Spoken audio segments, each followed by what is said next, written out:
교회에서 문제를 일으키는 사람의 가장 큰 이유는 무엇이냐면은 자기가 다른 사람보다 낫다라고 하는 생각이 강하기 때문에 그렇습니다.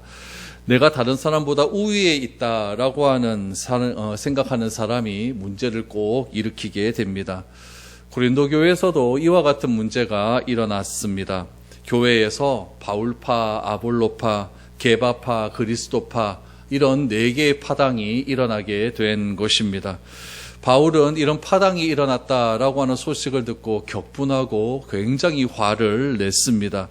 왜냐하면 하나님이 제일 싫어하는 것이 분파를 만드는 것인데 주의 몸된 교회에서 분파가 일어나는 것에 대해서 바울은 너희가 구원받은 것이 맞냐라고 강도 높게 비판을 하면서 교회에서 절대 이런 일이 일어나서는 안 된다라는 것을 강조했습니다. 오늘 고린도전서 3장 말씀에 보면은 분파를 일어난 것에 대한 바울의 비판이 나옵니다.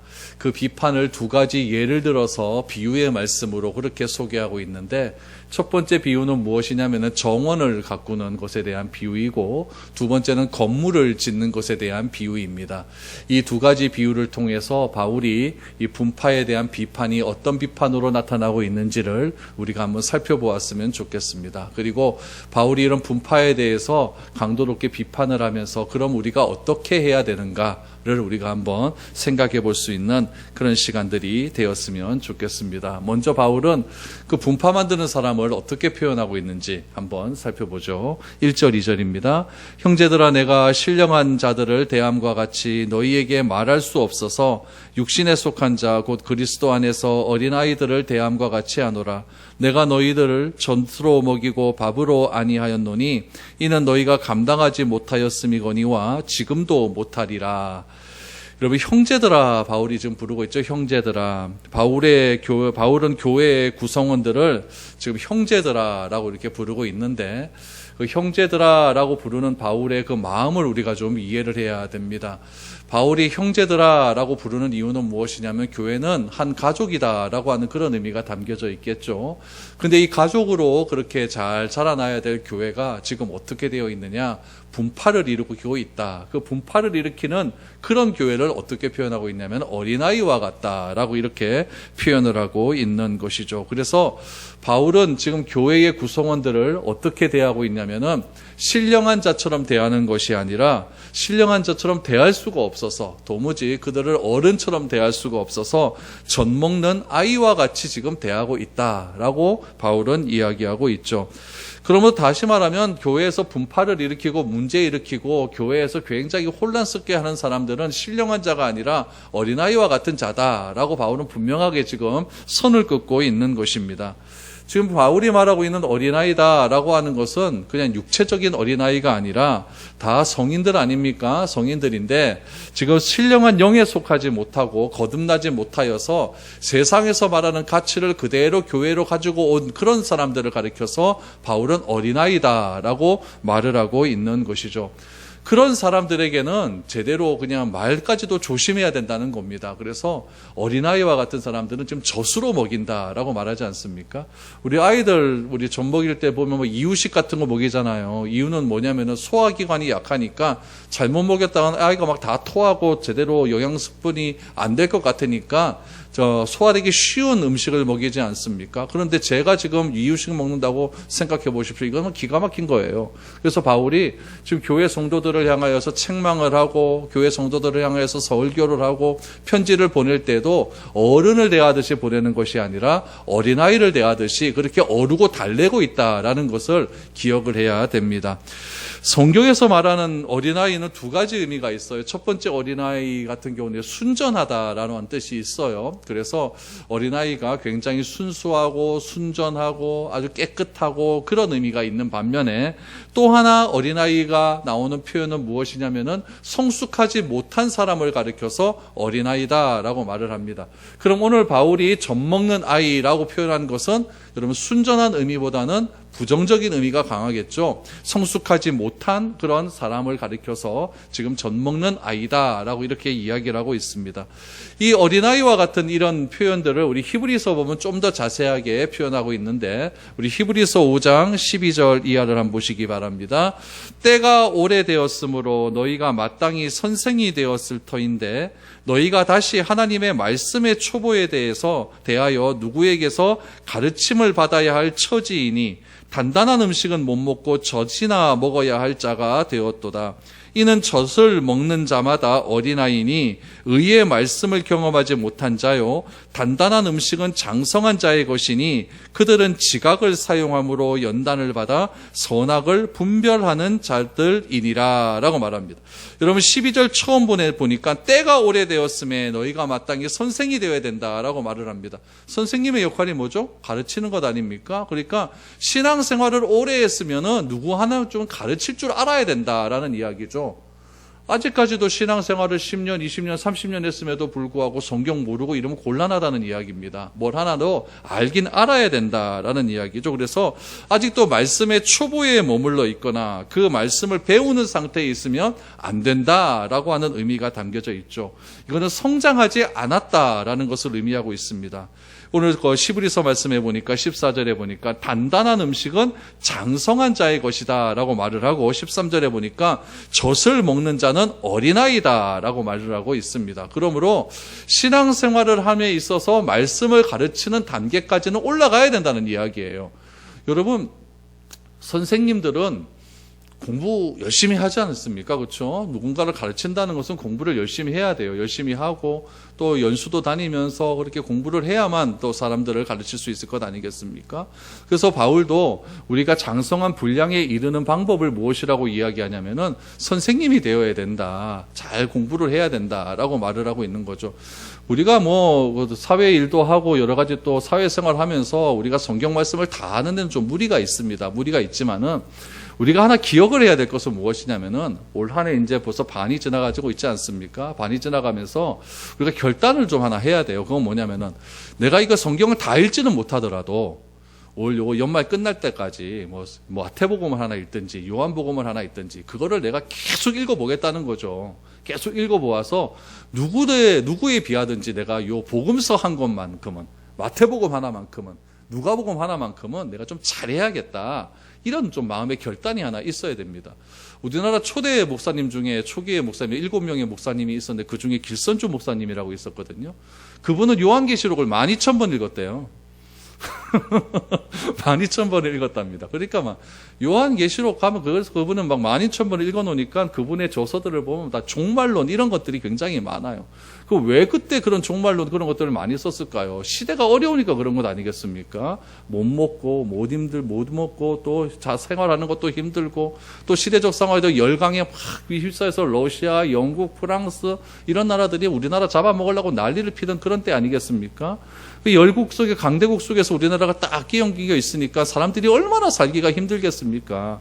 그러니까 그런 사람들에게 무엇인가 희망의 메시지를 증거하기 위해서는 뭔가 미래에 대한 확신을 전해야 되는데 그 미래에 대한 확신이 어디서 나오냐? 성경 요한계시록에 나온다. 그래갖고 조금만 너희들이 버텨라. 버티고 있으면은 우리 나중에 주님의 나라 가서는 우리가 정말 편안하게 아름다운 삶을 살 수가 있을 것이다. 이런 메시지를 자꾸 전하게 되면은 그 당시에는 그런 메시지가 굉장히 성도들에게 힘이 되고 담대하고 용기가 있는 그런 메시지가 될 것 아니겠습니까? 그러니까 막 성경 막 그렇게 막 요한계시록을 10,000번씩 12,000번씩 읽어놓으니까 그건 뭐 다 애우는 것 아니겠습니까? 그래서 우리들도 제가 여러분들에게 뭐 10,000번 읽으라 그랬습니까? 20,000번 읽으라 그랬습니까? 저도 10,000번 못 읽었는데요.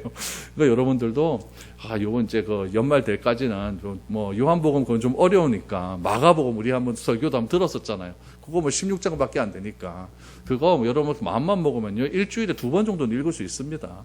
일주일에 2번 정도 딱 읽어가 연말 되면은 그래도 지금 한 한 5, 6주 남았으니까 그래도 50독, 60독은 읽을 수 있을 것 아닙니까? 그렇게 되면은 우리들도 이 마가복음에 대해서 누군가 한번 가르칠 수 있을 것이고, 또 이해 안 되는 거 있으면 또 유튜브 들어가면 또 설교한 거 나와 있으니까 그런 것도 한번 보시고, 이렇게 해가지고 무엇인가 나도 한번 신앙생활을 마무리함에 있어서 뭐 성경 하나는 내가 좀 하나 좀 잘 알고 그런 것들을 누구 하나 좀 가르칠 수 있는 그런 마음은 좀 있어야 되지 않겠는가, 이런 생각이 제가 좀 많이 들었습니다. 그래서 저나 여러분들이나 이제 좀 단단한 음식을 좀 먹어야 됩니다. 단단한 음식을 먹어야 되지, 뭐 말 하나 하는데 막 조심스럽고 막 그냥 말 하나 하는데 막 눈치 보고 뭐 이렇게 말해가지고는 너무나 힘들 것 아니겠습니까? 그러니까 좀 이렇게 편안하게 좀 어른스러운 그런 마음을 가지고 그렇게 우리 성경을 좀 잘 읽고 잘 알고 하나님께서 우리에게 원하시는 것이 무엇인지를 잘 알아야만 하나님께서 우리에게 사람을 붙여주실 때 그 사람한테 무엇인가 할 말이 있을 것 아닙니까? 교회 오라고 했을 때 교회 가면 뭐 좋은데요? 그러면 예수 믿고 좋죠. 설교 좋죠. 이거 갖고 누가 오겠습니까? 요즘 이런 거 갖고. 메시지가 들어가야 되겠죠. 그래서 하나님이 내게 보내준 사람에게 복음을 전해야 하는 각오를 우리가 좀 해야 된다라는 이야기죠. 그래서 가르치고자 하는 열정이 있는 사람은 배우게 됩니다. 가르치고자 하는 열정이 없는 사람이 안 배우게 되는 것이죠. 그래서 그런 열정을 내가 준비가 되어 있는 상태에서 이렇게 많은 사람들에게 전할 수 있는 그런 마음들이 우리 가운데 있어야 된다라는 이야기죠.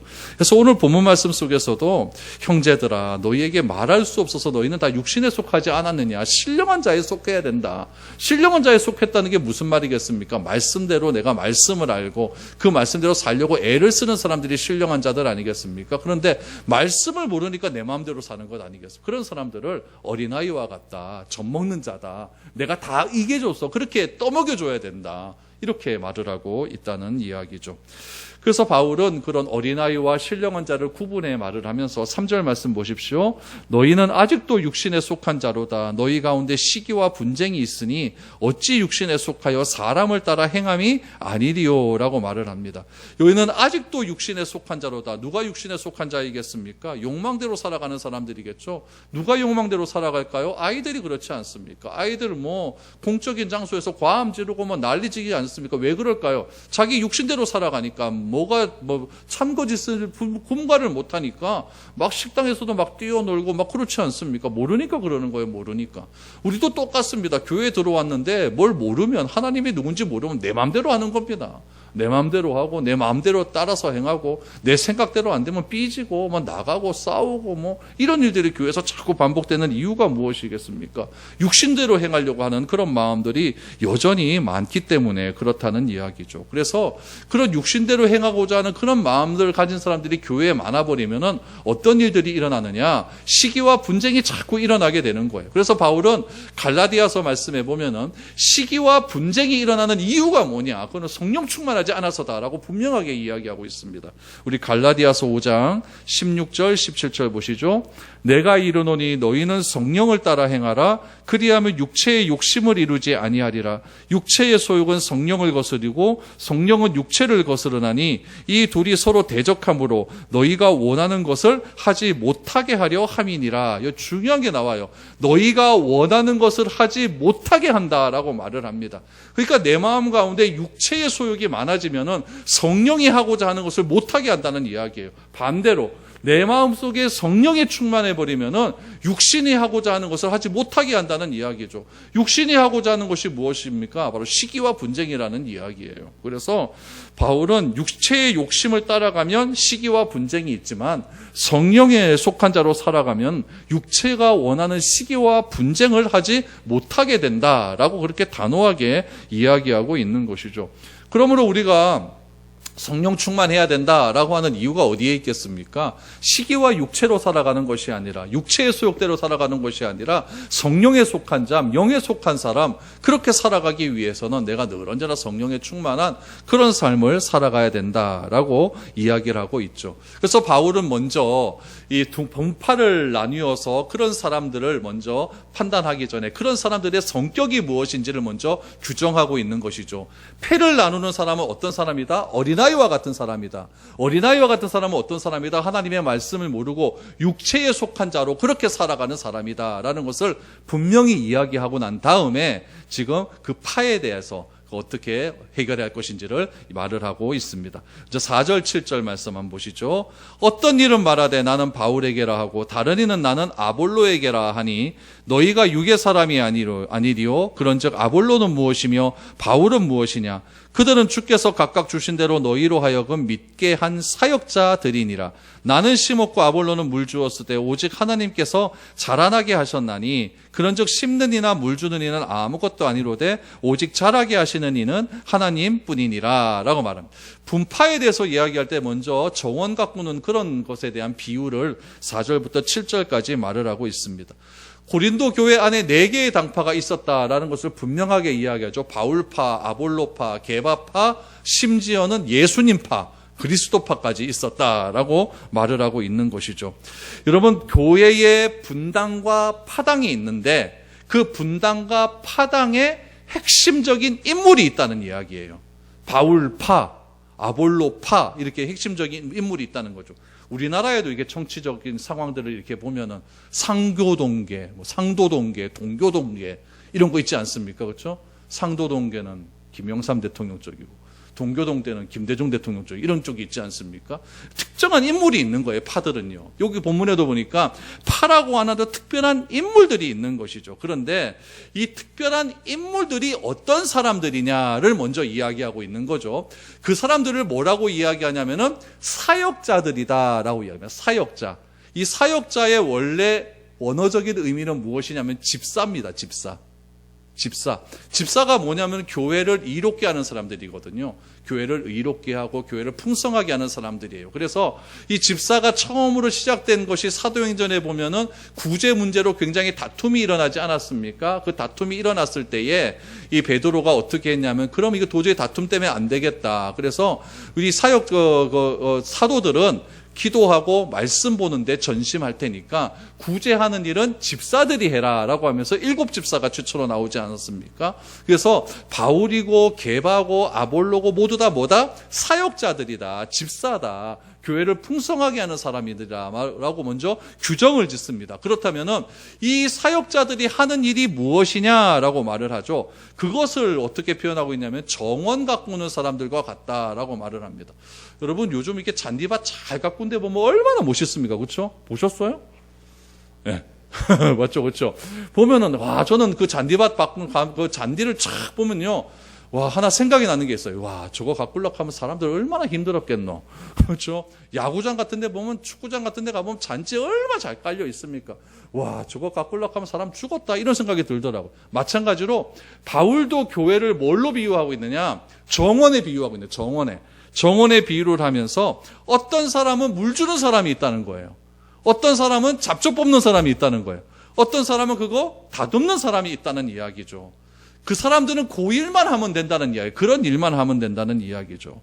그래서 정원에도 물 주는 사람, 뿌리는 사람, 잡초를 뽑는 사람이 필요하듯이 교회에도 똑같다는 이야기예요. 교회도 똑같다는. 교회도 심는 사람이 있고, 교회도 뿌리는 사람이 있고, 교회도 아주 풍성하게 잘 다듬는 그런 사람들이 있어야 된다라고 말을 합니다.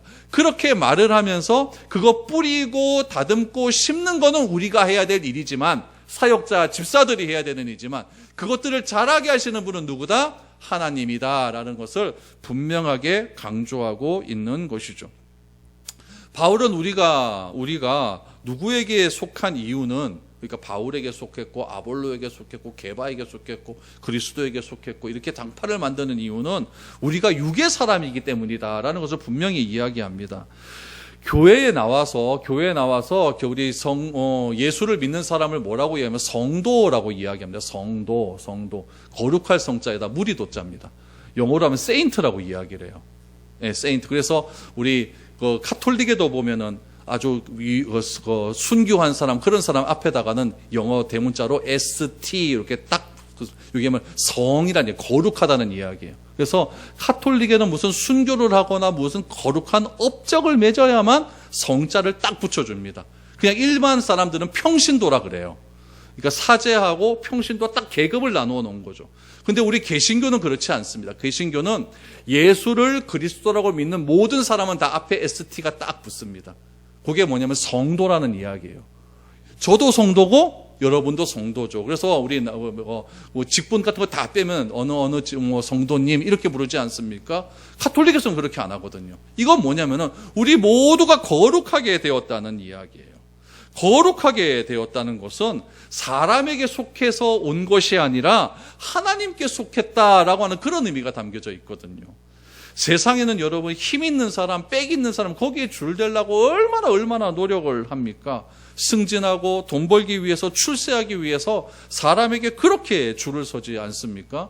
제가 아는 선생님 한 분 계신데 그 선생님은요 얼마 전에 경북 도지사를 한번 만났대요. 만났는데 의회 만났노 그분 만나기 힘들 텐데 그랬더니 하는 얘기가 뭐냐면은 내 사촌 중에 한 명이 경북 도청에서 일을 한대요. 그래서 만났대요.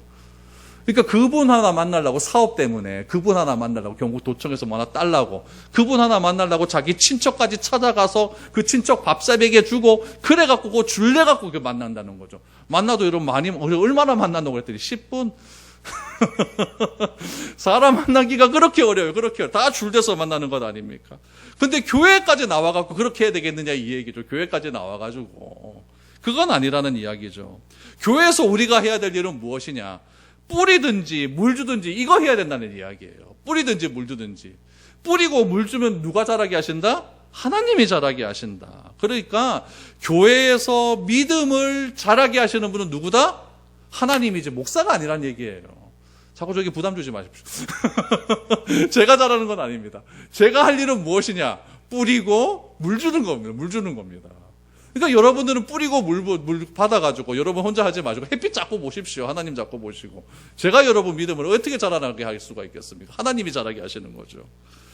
여러분 저 사자성어 중에 이런 말이 있잖아요. 견지망월, 견지만은 견지 손가락을 반다. 망월 손가락으로 달을 이렇게 가리키거든요. 그러면은 손가락으로 가리키는 달을 봐야 되는데 사람은 뭘 보냐면 손가락에 어떤 가락지가 있는가 그거 보거든요. 손가락이 이쁘니 안 부니 그거 보거든요. 교회에서는 제가 물 주고 가꾸고 이렇게 할 때 제가 드러나면 안 되는 거예요. 제가 드러나면 안 되고 누가 드러나야 될까요? 하나님이 드러나는 게 맞는 것이죠. 그런데 이단들은 누가 드러납니까? 교주가 드러나요. 교주가. 우리 교주가 다 한다. 그러니까 그게 잘못되어 가는 것 아니겠습니까? 그래서 우리도 어떤 목사 설교 좋으니까 그 목사 설교 들어보고 그 목사 따라가자 이런 말은 절대 해서는 안 되는 겁니다. 목사 따라가면 어떡합니까? 예수님도 제자들을 뽑을 때 하나님 따르라 나를 따르라 그랬지 베드로 따르라고 안 하지 않았습니까? 주님도 하나님 따르라고 하셨는데 왜 우리가 자꾸 목사 따르라고 그러고 막 이상한 자꾸 집단을 만들고 어떤 유튜브 어떤 목사가 설교 좋니 그 목사 설교 들어야 된대 하면서 막 각동 날리고 이런 짓 하지 마십시오. 이건 정말 안 좋은 행동입니다. 여러분 내가 하나님 말씀을 받아서 내가 읽는 것이 제일 중요한 거예요. 성경 읽을 때 여러분 요즘 성경 얼마나 좋냐면은 이게 무슨 말인지 잘 모르니까 예수님 말씀 하나님 말씀 빨간색으로 표시를 딱 해놨어요. 빨간색만 읽으십시오. 그게 예수님 설교 아닙니까? 아니에요? 마태복음 5장 보면 첫 설교 나오잖아요. 산상수훈. 그게 예수님 설교란 이야기예요. 요한복음 13장 뒤에 보면 예수님의 다락방 강화 나오지 않습니까? 그게 예수님 설교예요. 그 설교를 들어야 되지. 왜 자꾸 유튜브 그런 거 보면서 예수님 설교 열심히 듣고 읽으면서 예수님을 따라가는 그런 제자가 돼야 되지. 자꾸 사람 따라가는 제자가 되면은 뭐가 생긴다? 파가 생기는 거예요. 파가 생기는 거예요. 그래서 이게 처음처럼 나는 바울에게 세례받았네. 나는 아볼로에게 세례받았네. 나는 게바는 세례 안 줬죠. 이런 거에 세례를 받았네. 이런 거 갖고 자꾸 파가 나뉘어지는 그런 일들이 일어나게 되는 것입니다. 그래서 예수님은요. 선생 되지 말라고 하는 이유가 바로 여기 있는 거예요. 아까 히브리서에는 선생이 되어야 된다라고 말해요. 이때 세워야 된다는 얘기는 뭐냐면은 자꾸 배우도록 노력을 해야 된다는 이야기고 선생 되지 말라라고 하는 이야기는 뭐냐면 내가 선생 되어서 나를 따르는 무리를 만드는 것을 하지 말아라라고 하는 그런 의미가 담겨져 있는 것이죠. 그래서 설교 속에서 하나님이 안 보이고 사람이 보이기 시작하면 그거는 잘못된 거다라는 것을 우리는 꼭 기억을 해야 됩니다. 그래서 8절 9절 보십시오. 심는 이와 물 주는 이는 한 가지이나 각각 자기가 일한 대로 자기의 상을 받으리라. 우리는 하나님의 동역자들이요 너희는 하나님의 밭이요 하나님의 집이니라. 여기서 여러분 중요한 것이 나와요. 심는 것, 물 주는 것은 역할은 다릅니다. 그렇죠? 어떤 사람은 심고 어떤 사람은 물 주는 거 역할은 달라요. 그러나 하나님 보시기에는 똑같다는 이야기예요. 이게 중요한 거예요. 교회에서 뭐 설교하는 사람은 중요하고, 저기서 뭐 PPT 하는 사람 덜 중요하고, 청소하는 사람 덜 중요하고, 식당 봉사는 덜 중요하고, 이거 아니란 얘기예요. 다 똑같다는 이야기예요. 역할은 다를 뿐이지 중요도에 있어서는 다 똑같다는 이야기입니다. 교회에서 봉사하는 모든 사람은 구분이 있을 수가 없어요. 이게 구분이 지어지는 순간 교회가 어려워진다는 거예요. 나는 더 중요한 자리에 앉겠다. 이런 것들 때문에 싸우고 그러지 않습니까? 그래서 하나님께서 보시기에 일하는 태도에 따라서 평가가 다른 것이지 그 직분이 여러분 높고 낮음의 직분이 있는 것은 절대 아니다라는 이야기예요. 그래서 잡초를 뽑는 거나 여러분 또 물을 주는 거나 또 뭐 심는 거나 다 똑같은 겁니다. 다 똑같은 거예요. 하나님 보시기엔 다 똑같아요. 뭐만 다르다? 역할만 다르다라는 것을 기억해야 됩니다. 그래서 에베소서 6장 8절에 보면 아주 중요한 말씀이 나와요. 이는 각 사람이 무슨 선을 행하든지 종이나 자윤이나 주께로부터 그대로 받은 줄은 알미라라고 말합니다. 종은 여러분 신분이 낮은 사람이에요. 자유인은 누구냐면 종의 주인을 이야기합니다. 그러니까 종과 주인은 분명하게 신분이 달라요. 자라온 환경도 달라요. 하는 일도 달라요. 그러나 교회 안에 와서 봉사할 때에 무슨 선한 일을 할 때는 다 똑같습니다. 자유인이 하는 사람의 직분은 더 귀하고 종이 하는 사람의 직분은 약하다. 이게 아니라 하나님 보시기에는 신분과 모든 것과의 상관없이 하나님의 교회에서 하는 일은 다 똑같다는 것을, 차별이 없다는 것을 강조하고 있는 것이죠. 그러므로 교회에서 하는 일에 절대 경중이 있어서는 안 됩니다. 어떤 것은 중요하고 어떤 건 덜 중요하고 이게 아니에요. 다 중요한 겁니다. 다 중요해요. 교회를 몸이라고 이야기했는데 여러분 몸 중에 안 중요한 게 어디 있습니까? 안 중요한 게 어디 있어요? 엄지발가락에 발톱 하나 조금 다쳐보십시오. 걷는 거 되게 힘듭니다. 얼마나 힘든지 몰라요. 그러므로 교회는 다 중요하다는 것을 꼭 기억을 하셔야 됩니다. 그래서 바울은 이 교회에 파닥 나오는 거 이거 너무너무 안 좋은 일이다. 안 좋은 일이니까 교회는 정원과 같아서 모두 잘 가꾸면 된다는 거죠. 잘 가꾸어서 그 정원이 잘 자라게 하시는 일은 하나님이시니까 그건 하나님께 맡기고 우리는 우리에게 맡겨진 일에 최선을 다하면 된다라고 말을 하는 거죠. 두 번째는 건축에 대한 비유입니다. 10절 11절입니다. 내게 주신 하나님의 은혜를 따라 내가 지혜로운 건축자와 같이 터를 닦아두매 다른 이가 그 위에 세우나 그러나 각각 어떻게 그 위에 세울까를 조심할지니라. 이 닦아둔 것 외에 능히 다른 터를 닦아둘 자가 없으니 이 터는 곧 예수 그리스도라라고 말을 합니다. 이제 건축하는 사람의 비유를 하는데 여러분 건축은 뭐가 제일 중요하냐면 터가 중요합니다. 여러분 건물 지을 때 보면은 터를 닦는데 땅을 파죠. 땅 판 다음에 제일 땅 파고 난 다음에 제일 먼저 하는 일이 무엇이면 거기다가 빔을 박아요. 희만한 말뚝을 막 갖다 박습니다. 막 기초를 박는 거죠. 그거 안 박아 놓으면은 건물 하중 때문에 건물이 흔들흔들 거리는 거예요. 그거 박는데 정말 열심을 노력을 많이 기합니다. 그래서 건물에 박을 때 굉장히 많이 박죠. 그게 터가 중요하다는 기초가 중요하다는 이야기죠. 교회라고 하는 건물을 얘기할 때 여러분 이 건물 얘기하는 것이 아니라 우리를 이야기하는 겁니다.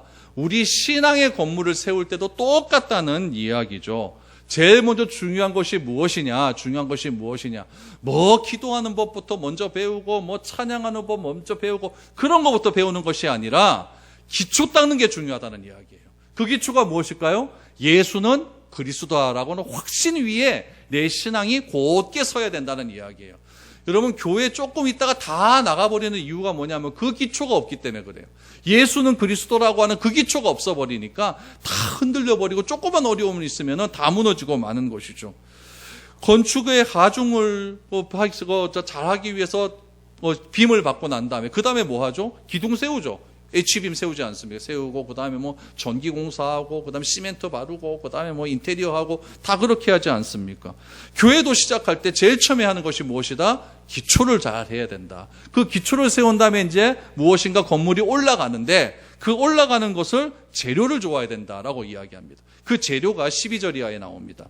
만일 누구든지 금이나 은이나 보석이나 나무나 풀이나 집으로 이 터 위에 세우면 각 사람의 공적이 나타날 터인데 그날이 공적을 밝히리니 이는 불로 나타내고 그 불이 각 사람의 공적이 어떠한 것을 시험할 것임이라. 만일 누구든지 그 위에 세운 공적이 그대로 있으면 상을 받고 누구든지 그 공적이 불타면 해를 받으리니 그러나 자신은 구원을 받되 불 가운데서 받은 것 같으니라 라고 말하죠. 요즘도 아파트 보니까 여러분 그 철근이 안 들어간 아파트 막 나오잖아요.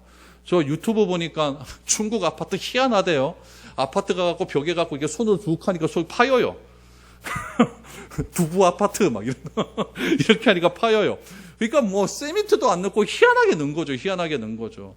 우리가 사는 아파트도 여러분 철근 다 드러나고 이러면 골치 아프다는 이야기예요.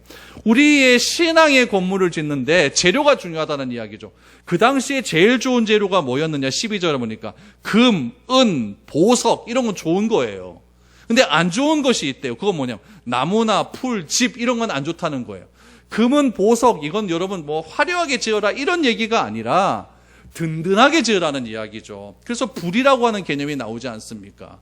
태풍이 불고 뭐 어려움이 닥치고 이래버리면은 집이나 풀로 지은 집들은 다 무너진다는 이야기예요. 그러나 우리가 든든한 기초를 가지고 든든한 재료를 가지고 좋은 재료로 우리가 우리의 신앙의 교회를 잘 세워나면은 어떤 어려움이 와도 그런 것들은 무너지지 않는다. 공적에 따라서 내가 어떻게 신앙생활을 했느냐에 따라서 하나님 앞에서 틀림없이 판단을 받게 될 때가 올 것이다 라고 분명히 이야기하고 있는 것이죠. 그렇다면은 고린도 교회에서 일어난 이 파당 같은 것들은 지금 뭘로 쌓는 것이나 나무, 집, 풀과 같은 것으로 쌓는다는 이야기예요. 이런 것들은 절대 없어져야 된다는 얘기죠. 하나님 앞에서 도대체 무엇이라고 이야기하려고 너네들 지금 교회를 지금 파당을 나누고 그렇게 하고 있느냐. 바울은 이렇게 비판을 하고 있다는 이야기죠.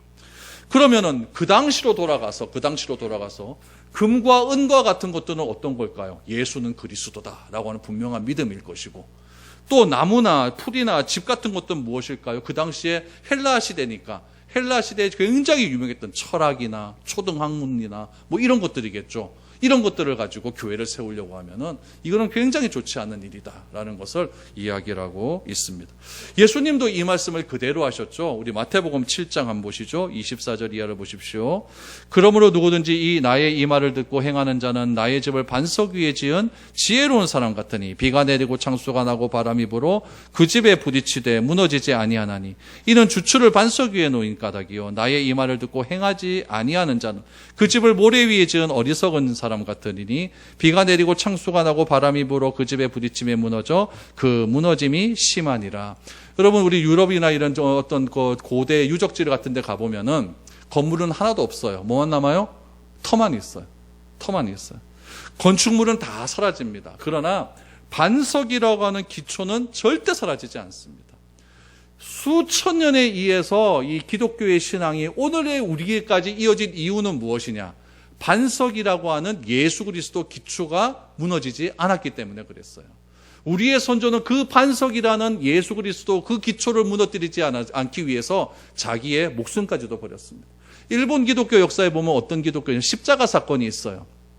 일본이 메이지 유신 끝나고 난 다음에 서양 문물이 막 들어오거든요. 그때 들어오면서 기독교도 같이 들어왔습니다. 들어오면서 일본의 막 위에 조정에 있는 사람들이 예수 믿는 사람을 다 잡았죠. 다 잡은 다음에 십자가를 밑에다 딱 놔뒀어요. 그리고 십자가 이거 밟고 지나가면은 살려주겠다 이 말을 한 거예요. 근데 사람들이 그걸 안 밟는 거죠. 너 지나와. 이기수 집사님 지나가십시오. 안 밟았어요. 그럼 거기서 그 자리에서 죽이는 거예요. 그럼 사람들이 여러분 내 앞에서 내 옆에 사람이 죽어나갑니다. 그게 굉장히 갈등이 심하거든요. 그럼에도 불구하고 다 그냥 안 밟는 거죠. 그때 그것을 본 사람들이 이상하게 여기는 거예요. 저 십자가라고는 형상물이 뭔데 저걸 안 밟느냐. 내 목숨과도 뭐가 그래 바꿀 수 있는 것이 무엇인데 저걸 안 밟느냐. 이런 기록들이 남아 있습니다. 여러분 그런 기록들이 일본에만 있습니까? 우리나라에도 있어요. 여러분 집안 가문에도 있어요. 그렇기 때문에 우리 집안에 처음 복음이 들어왔었을 때 누군가는 핍박했습니다.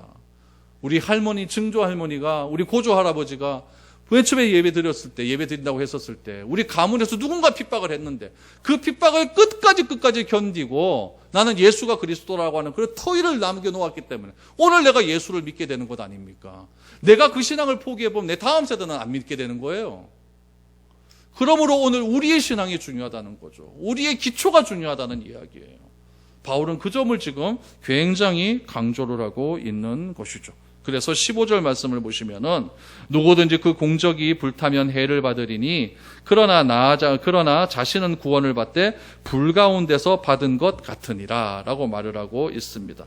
공적이 불타면 해를 받게 된다라고 말을 하죠. 내가 어떻게 지었느냐, 어떻게 짓고 나에게 어떤 어려움이 왔었을 때에 그런 어려움들을 어떻게 극복하느냐. 분명히 해는 있습니다. 그러나 그런 해를 받음에도 불구하고 내가 기초를 잘 든든하게 쌓아놓게 된다면은 나는 구원을 받게 된다.